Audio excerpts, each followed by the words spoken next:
जिनकी समस्याओं का समाधान नहीं होता है। उनकी सबसे बड़ी समस्या है मुसलमान 12% है, ये लोग 74% है। ये लोग 74% है, मुस्लिम 12% है, ये 74% है। ये चाहे तो इस ब्राह्मणी व्यवस्था का खात्मा कर सकते हैं।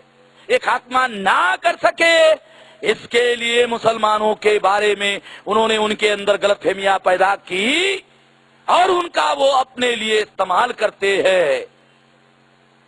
राम जन्मभूमि और बाबरी मस्जिद का मामला मुसलमान मानता है ये मस्जिद का मामला है, गलत, ये मस्जिद का मामला नहीं है। जिस मस्जिद को गिराया गया उसमें 150 साल से नमाज पढ़ी नहीं जाती है।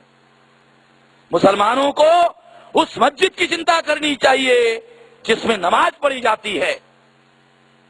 150 साल से जिस मस्जिद में नमाज नहीं पढ़ी जाती है, उस मस्जिद को गिराने का उन्होंने जो षड्यंत्र किया, उसके पीछे का मकसद मुसलमान का विरोध करना नहीं, बल्कि 52% लोगों का मंडल कमीशन का मामला 81 में आया।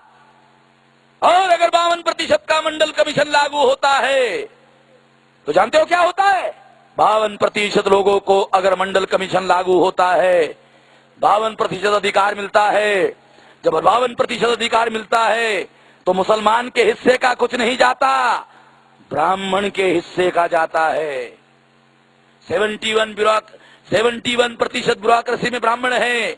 अगर 52% रिजर्वेशन हो गया तो किसका 52% जाएगा? जिन लोगों ने, मगर ये मालूम हो गया ये गाली है। तुकाराम महाराज की भी हत्या की। तुकाराम महाराज की हत्या एक बार करने का प्रयास नहीं हुआ, कई बार हत्या करने का प्रयास हुआ। तो तुकाराम महाराज की हत्या करने का प्रयास हुआ होगा तो एक अभंग लिखा तुकाराम महाराज ने। वो अभंग क्या कहता है? माझे चिया मरण पाहिले में आडोड़ा। ये अभंग है तुकाराम महाराज का। तो इसका मतलब ब्राह्मणों ने मारने की कोशिश की होगी और तुकाराम महाराज बच गए होंगे। तो बचने के बाद लिखा अभंग, माझे चिया मरण पाहिले में आडोड़ा।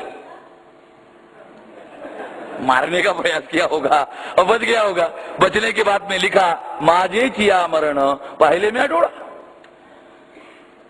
बाद में तुकाराम महाराज की हत्या हुई और हत्या होने के बाद में ब्राह्मणों ने अफवाह फैलाई कि तुकाराम महाराज के लिए भगवान ने एरोप्लेन भेजा था और उस एरोप्लेन का ब्राह्मण को नाम भी मालूम था, पुष्पक विमान। डिटेल मालूम था, पूरा डिटेल मालूम था। यानी जैसे कि भगवान ने ब्राह्मण को एजेंट बनाया धरती का और उसके सलाह से ही वो एरोप्लेन लेकर आया, इतना डिटेल उसको मालूम था। इतना उन्होंने क्यों कहा? देखो मैं आपको बताता हूं, इसमें जो उन्होंने कहा उसमें ही सबूत है, उसमें ही सबूत है। वैसे तो बहुत सारी सबूत है मगर उसमें ही सबूत है। उन्होंने कहा कि वो सदेह वैकुंठाला गेले, सदेह वैकुंठाला गेले, इतना कह सकते थे, इतना नहीं कहा सदेह वैकुंठाला गेले, देहा सहित गेले। ये लिखने की क्या जरूरत थी? वैकुंठाला गेले बहुत था, सदेह ऐसा क्यों लिखा? क्योंकि तुकाराम महाराज की हत्या हुई। अगर वो बताते तुकाराम महाराज मर गए तो लोग बोलते डेड बॉडी किधर है, लोग पूछते भी डेड बॉडी किधर है, मर गए ठीक है कोई बात नहीं है, डेड बॉडी लाओ। अगर डेड बॉडी बताते तो टुकड़े हो गए, टुकड़े बताते तो पता चलता हत्या हो गई। इसलिए बताया सदेह, देहा सहित। ये जो रिफ्लेक्शन है माइंड का ब्राह्मणों के लिखते वक्त कि शरीर के टुकड़े किए थे, इसीलिए उन्होंने सदेह शब्द यहां रखा। अगर विश्लेषण करो तो आप लोगों को समझ में आता है। जो अपराध शास्त्र है, जिसको थोड़ा बहुत अपराध शास्त्र मालूम है, वो बराबर इसको पकड़ लेगा। तो साथियों, तुकाराम महाराज की हत्या हुई, चक्रधर की हत्या हुई। चक्रधर ब्राह्मण थे, ज्ञानेश्वर ब्राह्मण था, इसके बावजूद भी उसकी हत्या हुई। अगर संतों का आंदोलन भक्ति आंदोलन होता, चलो ठीक है, तर्क करते हैं, अगर संतों का आंदोलन भक्ति आंदोलन होता तो फिर तो संत ब्राह्मणों का ही काम कर रहे होते।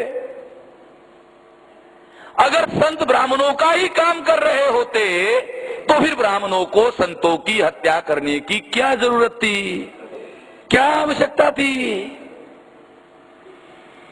क्योंकि जो भक्ति संप्रदाय है वो तो ब्राह्मणवाद मजबूत करने का कार्यक्रम है।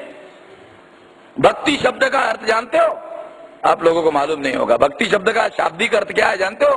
भक्ति शब्द का अर्थ है, शाब्दिक अर्थ है शरण जाना, और शरण जाने के लिए बुद्धि की जरूरत नहीं है। और जो संत है और उनकी